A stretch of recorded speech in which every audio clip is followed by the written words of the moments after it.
أعوذ بالله من الشيطان الرجيم.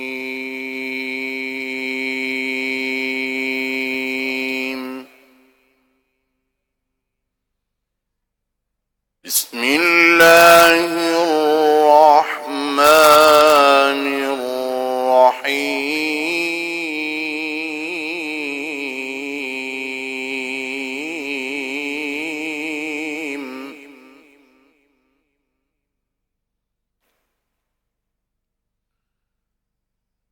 ما كان على النبي من حرج فيما فرض الله له، سنة الله في الذين خلوا من قبل،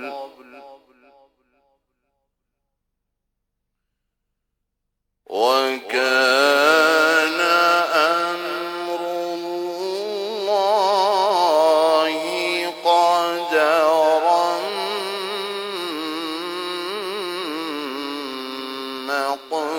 مقدورا.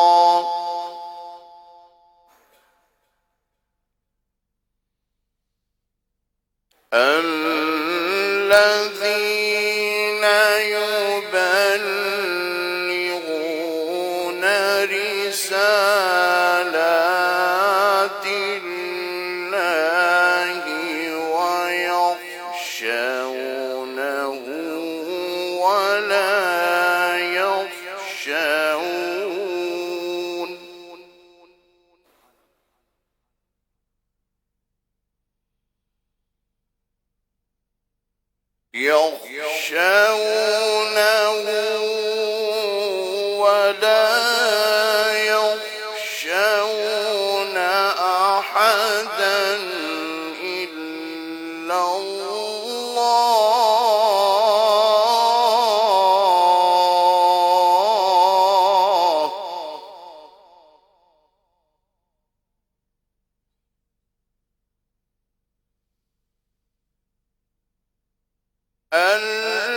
الذين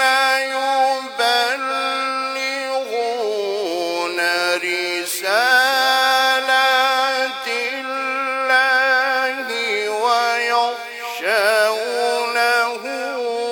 ولا يخشون أحدا إلا الله.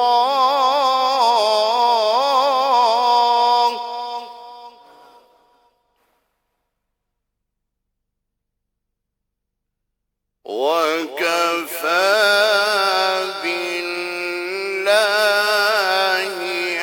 حسيبا.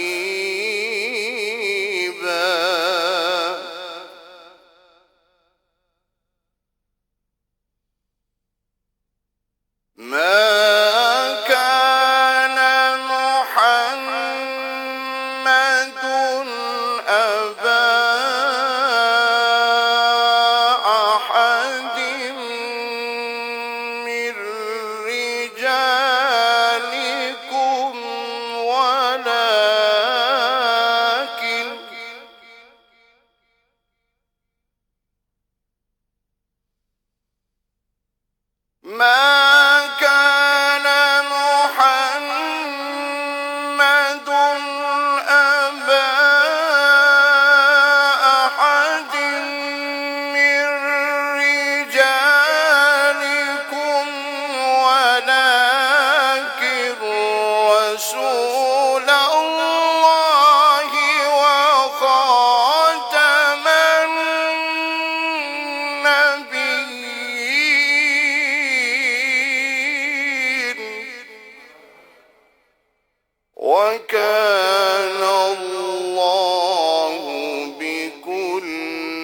شيء عليما.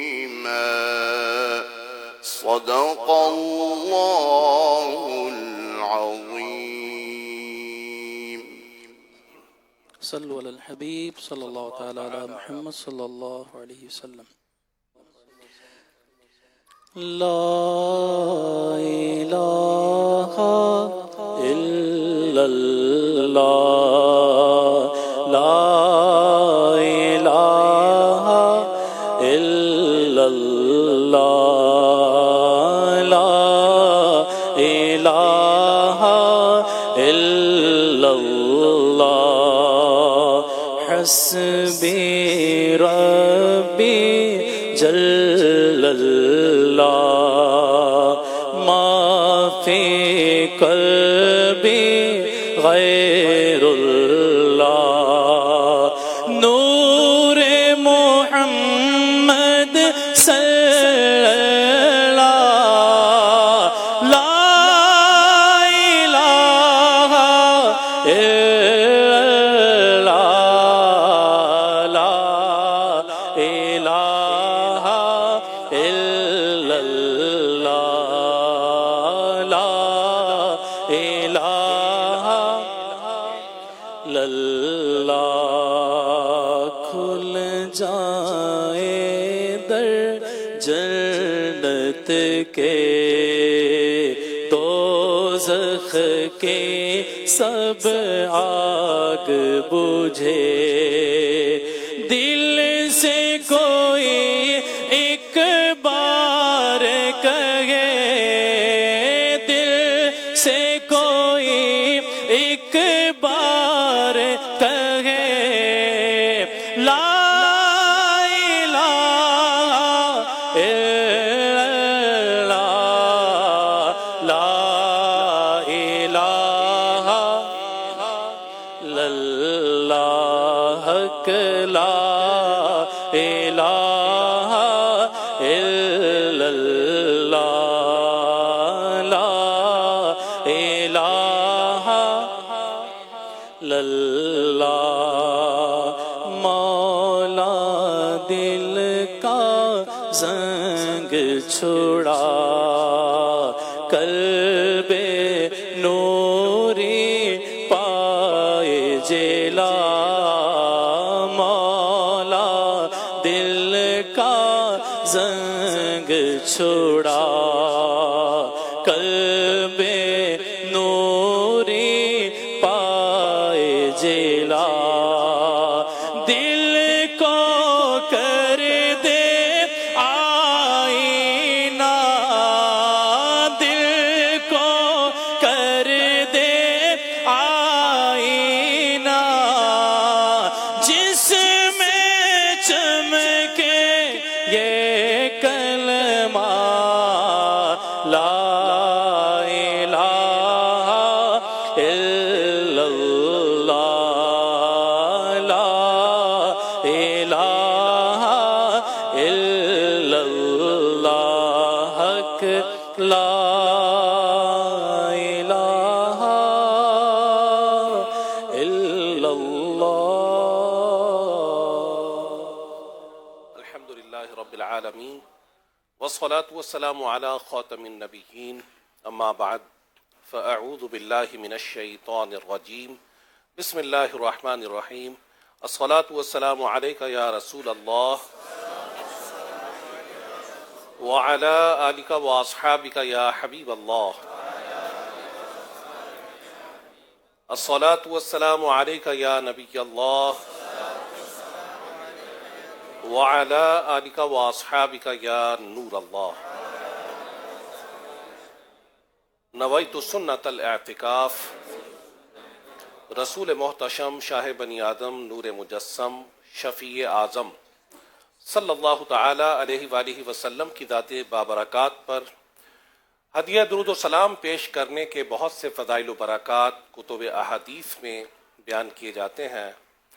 چنانچہ ایک حدیث پاک میں آتا ہے من صلی علی فی یوم الف مرۃ لم یمت حتی یرا مقعدہ من الجنہ او کما قال النبی صلی اللہ علیہ وآلہ وسلم کہ جس شخص نے مجھ پر دن بھر میں 1000 مرتبہ درود پڑھا، لم یمت حتی یرا مقعدہ من الجنہ، وہ ہرگز نہ مرے گا جب تک وہ جنت میں اپنا مقام نہ دیکھ لے، وہ اس وقت تک نہ مرے گا جب تک جنت میں اپنا مقام نہ دیکھ لے۔ کتنی خوش قسمتی اور سعادت کی بات ہوگی اس شخص کے لیے جو آقا دو جہاں سرور کون و مکان صلی اللہ علیہ وآلہ وسلم کی ذات اقدس پر روزانہ کم از کم 1000 مرتبہ درود و سلام کی سعادت پانے والے خوش نصیبوں میں شامل ہوگا۔ ہمارے شیخ طریقت امیر اہل سنت دامت برکاتہ العالیہ بھی فرماتے ہیں، اور ہماری مرکزی مجلس شورا کے نگران الحاج محمد عمران اتاری صاحب نے بھی بارہا اس حوالے سے ترغیب دلائی کہ اپنے آپ کو درود و سلام اور اذکار کا عادی بنانے کے لیے کوشش کیجئے کہ کوئی تسبیح یا کاؤنٹر اپنے پاس رکھیں۔ یہ تسبیح یا کاؤنٹر گننے کے لیے بھی ہوتا ہے، لیکن ایک ریمائنڈر کا رول بھی پلے کرتا ہے۔ جب بھی تسبیح یا کاؤنٹر ہمارے پاس ہوگا نا، تو مدنی چینل کے ناظرین آپ تجربہ کر لیجئے گا، جب بھی آپ کے پاس تسبیح یا کاؤنٹر ہوگا تو یہ مدد دے گا کثرت ذکر و درود میں۔ شیطان کے مختلف وار ہم پر ہوتے ہیں۔ ایک وار یہ بھی ہوتا ہے کہ اگر تسبیح یا کاؤنٹر اپنے پاس رکھا تو ہو سکتا ہے کہ دکھاوا ہو جائے، اگرچہ دکھاوے کے چانسز تو ہوتے ہیں، لیکن اس کی جو بلیسنگز ہیں نا، یہ بھی انکاؤنٹیبل ہیں، بے شمار اس کی برکات ہیں۔ اگر دین اسلام میں گننے کی اہمیت نہ ہوتی تو آپ بتائیے کہ فرض نمازوں کے بعد جو تسبیح فاطمہ پڑھی جاتی ہے، اس میں ایک خاص تعداد میں اللہ رب العزت کا نام لیا جاتا ہے۔ 33 مرتبہ کیا پڑھا جاتا ہے؟ سبحان اللہ، اور 33 مرتبہ الحمدللہ، اور 34 مرتبہ اللہ اکبر۔ اب یہ خاص تعداد ہے۔ رسول پاک صلی اللہ علیہ وآلہ وسلم نے فرمایا، من صلی علیہ 100 کتب اللہ بین عینیہ براۃ من النفاق و براۃ من النار، جس نے میری ذات پر 100 مرتبہ درود پڑھا، اللہ تبارک و تعالی اس کی دونوں آنکھوں کے درمیان، یعنی اس کی پیشانی پر لکھ دیتا ہے کہ یہ بندہ منافقت اور دوزخ کی آگ سے آزاد ہے۔ من صلی علیہ فی یوم 50 مرۃ صافحتہ یوم القیامہ، جس نے مجھ پر روزانہ یعنی دن بھر میں 50 مرتبہ درود پڑھا تو فرمایا صافحتہ یوم القیامہ، میں قیامت کے دن اس سے مصافحہ کروں گا۔ تو کئی اذکار ایسے ہیں کہ جن کا ایک مخصوص تعداد میں پڑھنے کا ذکر موجود ہے۔ تو شیطان کے اس وار کا شکار ہمیں ہونا نہیں چاہیے کہ اگر تسبیح ہاتھ میں رکھی تو دکھاوا ہو جائے گا۔ ہمارے بزرگوں نے ہمیں یہ تعلیم دی، ہمیں یہ بتایا کہ ریاکاری کے خوف سے نیک اعمال کو ترک نہیں کرنا چاہیے۔ شیطان کا یہ وار ہے تاکہ یہ کثرت ذکر سے ہمیں روک دے۔ تو اپنے پاس تسبیحات یا کاؤنٹر یہ ضرور رکھیے، انشاءاللہ الکریم کثرت ذکر کی سعادت بھی ملے گی، کثرت درود کی سعادت بھی ملے گی، اور رجب المرجب اپنی برکات الحمدللہ دنیا بھر میں لٹا رہا ہے۔ دعوت اسلامی کے دینی ماحول میں یہ درس دیا جاتا ہے، یہ بتایا جاتا ہے، سمجھایا جاتا ہے کہ رجب المرجب کی ان مبارک ساعتوں کو ضائع نہیں کرنا۔ یہ ماہ رجب وہ مقدس مہینہ ہے کہ جب یہ ماہ شروع ہوتا تو رسول معظم صلی اللہ علیہ وآلہ وسلم اللہ رب العزت کی بارگاہ میں دعا فرماتے ہیں، اللہم بارک لنا فی رجب و شعبان و بلغنا رمضان۔ ماہ رجب میں بھی برکات کے حصول کی دعا، ماہ شعبان میں بھی برکات کے حصول کی دعا، اور اصل جو مقصود ہے اس تک پہنچنے کی دعا وہ کیا کہ ماہ رمضان ہمیں حاصل ہو جائے۔ کہ ماہ رمضان وہ مقدس مہینہ ہے کہ جس میں نیکیوں کا ثواب کئی گنا بڑھا دیا جاتا ہے، اذکار کا ثواب، اعمال کا ثواب، نوافل کا ثواب، فرائض کا ثواب، صدقات کا ثواب، زکوٰۃ کا ثواب، اعمال صالحہ کا ثواب ماہ رمضان میں بڑھا دیا جاتا ہے۔ اور دیکھیں کہ رسول پاک صلی اللہ علیہ وآلہ وسلم کا حضرات صحابہ علیہم رضوان کے سامنے ماہ رمضان ملنے کی جستجو اور ان کے سامنے یہ دعا کرنا ایک حوالے سے ایک موٹیویشن دینا مقصود تھا کہ دیکھو رجب میں بھی برکت کی دعا کرو، شعبان کی برکت کی بھی دعا کرو، اور رمضان کے ملنے کی بھی دعا کرو. کہ مسلمان جو ہوتا ہے نا وہ نیکیوں کا حریص ہوتا ہے کہ کسی طریقے سے میری نیکیاں بڑھ جائیں، میرے ذکر میں برکت ہو جائے، ذکر میں اضافہ ہو جائے، اور میں زیادہ سے زیادہ اللہ تبارک و تعالیٰ کی رضا کے حصول میں. ایک روایت موجود ہے کہ نبی پاک صلی اللہ علیہ وآلہ وسلم نے ایک مرتبہ حضرات صحابہ علیہم رضوان کے درمیان یہ اعلان فرمایا کہ ابھی میں تمہارے سامنے تہائی قرآن کی تلاوت کروں گا. صحابہ علیہم رضوان جتنے وہاں پر موجود تھے سب جمع ہو گئے. تو نبی پاک صلی اللہ علیہ وآلہ وسلم کی زبان اقدس سے ہم تلاوت قرآن سننے کی سعادت حاصل کریں گے، اور وہ بھی تہائی، یعنی 1/3، آلموسٹ 33%، یعنی اتنی تلاوت قرآن سنیں گے، کم از کم ہم 10 پارے سن لیں گے. ان کے ذہن میں یہ تھا. تو نبی اکرم صلی اللہ علیہ وآلہ وسلم نے سورہ اخلاص پڑھی، یعنی قل هو اللہ شریف جسے ہم کہتے ہیں، یہ پڑھی اور تشریف لے گئے. اب صحابہ علیہم رضوان انتظار میں ہے کہ نبی پاک صلی اللہ علیہ وآلہ وسلم ابھی تشریف لاتے ہی ہوں گے. کافی دیر گزر گئی. تو بعض نے دل میں یہ خیال کیا کہ شاید کسی وحی کا نزول ہو گیا ہے کہ نبی پاک صلی اللہ علیہ وآلہ وسلم ابھی تک ہمارے درمیان جلوہ فرما نہیں ہوئے. آپ نے فرمایا تھا کہ ابھی تمہارے سامنے تہائی قرآن کی تلاوت کروں گا. اب یہ انتظار میں تھے. تو کافی دیر بعد نبی پاک صلی اللہ علیہ وآلہ وسلم جلوہ فرما ہوئے. تو کسی نے عرض کیا کہ یا رسول اللہ صلی اللہ علیہ وآلہ وسلم، آپ نے فرمایا تھا کہ ابھی تمہارے سامنے تہائی قرآن کی تلاوت کروں گا، تو ہم تو آپ کے انتظار میں تھے. تو آپ نے ارشاد فرمایا کہ ابھی میں نے تمہارے سامنے سورہ اخلاص کی تلاوت نہیں کی تھی. یہ سورہ اخلاص تہائی قرآن کے برابر ہے. یعنی ایک مرتبہ سورہ اخلاص اگر پڑھ لی جائے تو یہ 1/3 قرآن کے برابر ہے، اور اگر 3 مرتبہ سورہ اخلاص پڑھ لی جائے تو یہ پورے قرآن کا ثواب بندے کو حاصل ہوتا ہے. تو حضرات صحابہ علیہم رضوان میں یہ تڑپ تھی، یہ لگن تھی کہ زیادہ سے زیادہ آقا دو جہاں سرور کون و مکان صلی اللہ علیہ وآلہ وسلم کی بارگاہ اقدس میں حاضری دی جائے، اللہ رب العزت کا ذکر کثرت سے کیا جائے، رب کائنات کی یاد میں مشغول رہا جائے، اللہ رب العزت کی طرف رجوع کیا جائے، اپنی نیکیوں میں اضافہ کیا جائے. کہ رسول پاک صلی اللہ علیہ وآلہ وسلم نے حضرات صحابہ علیہم رضوان کو فرمایا تھا، نعمتانی مغبون فیہما کثیر من الناس. 2 نعمتیں ایسی ہیں کہ جن کے حوالے سے بہت سارے لوگ دھوکے کا شکار ہیں. وہ 2 نعمتیں کون سی ہیں؟ فرمایا الصحت والفراغ. ایک نعمت ہے صحت اور ایک نعمت ہے فرصت. کہ جسے صحت ملتی ہے عام طور پر وہ غافل ہوتا ہے. وہ یہ سمجھتا ہے کہ میری ساری میڈیکل رپورٹ صحیح ہیں، میں نے لپڈ پروفائل کرایا، میں نے LFTs کروائے، میری RFT صحیح ہے، میری CBC صحیح ہے، جو میری بنیادی رپورٹس تھیں HbA1c بھی صحیح ہے، تو میں تو صحیح ہوں، میں تو فٹ ہوں. تو ہمارے معاشرے میں عام طور پر لوگوں کا ذہن یہ ہوتا ہے کہ جب ہم بالکل فٹ ہوں تو شاید یہ اللہ رب العزت کی طرف رجوع کرنے کا وقت نہیں ہوتا. ہمارے ذہن میں ہوتا ہے کہ جب ہم بیمار ہو جائیں اور ایسے بیمار ہو جائیں کہ ڈاکٹر کہیں کہ اب بس دعا کریں، تو شاید وہ رجوع کرنے کا وقت ہوتا ہے ہمارے ذہن میں، یا وہ وقت ہوتا ہوگا ہمارے اذہان کے مطابق کہ جب ہم رکوع کرنا چاہیں تو ڈاکٹر منع کر دیں کہ آپ کی جو بیک بون ہے اس کا پرابلم ہے، آپ جھک نہیں سکتے، آپ سجدہ نہ کریں زمین پر، آپ اشارے سے نماز پڑھیں. یعنی وقت وہ آئے.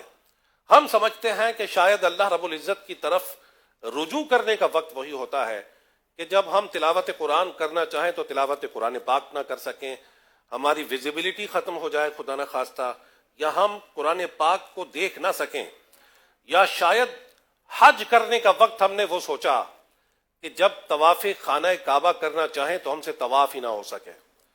تو ہم نے شاید اپنی زندگی میں یہ سمجھا ہے کہ اللہ رب العزت کی ذات کی طرف رجوع کرنے کا وقت ہمارے بڑھاپے کا وقت ہے، اور یہ سب سے بڑی کوتاہی اور خام خیالی ہماری ہے کہ ہم نے اللہ رب العزت کی ذات کی طرف رجوع کرنے کا وقت وہ سمجھا کہ جس کے آنے کا بھی علم نہیں ہے۔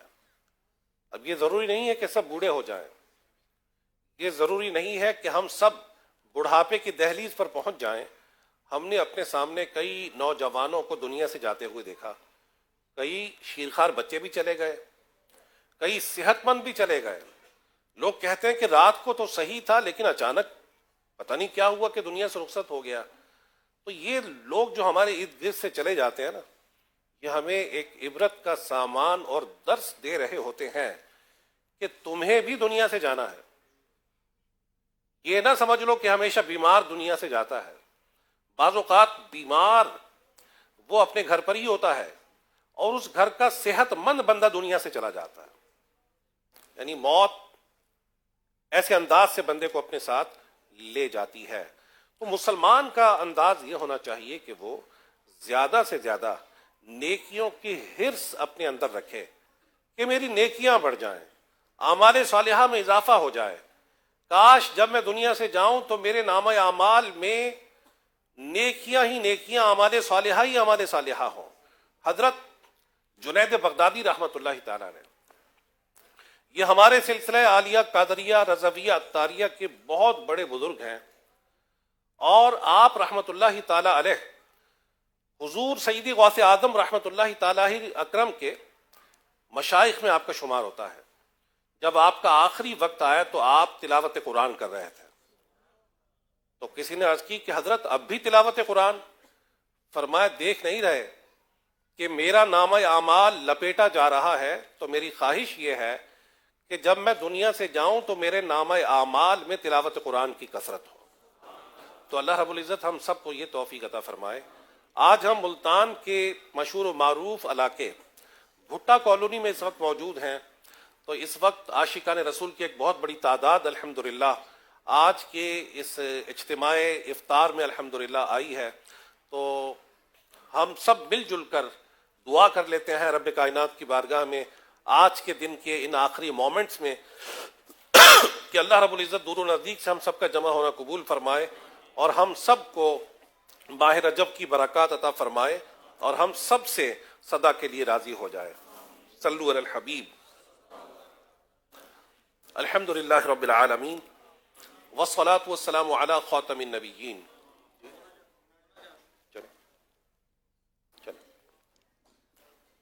ہر خطا تو در گزر کر بے قصو مجبور کی ہو الہی مغفرت ہر بے قصو مجبور کی ہو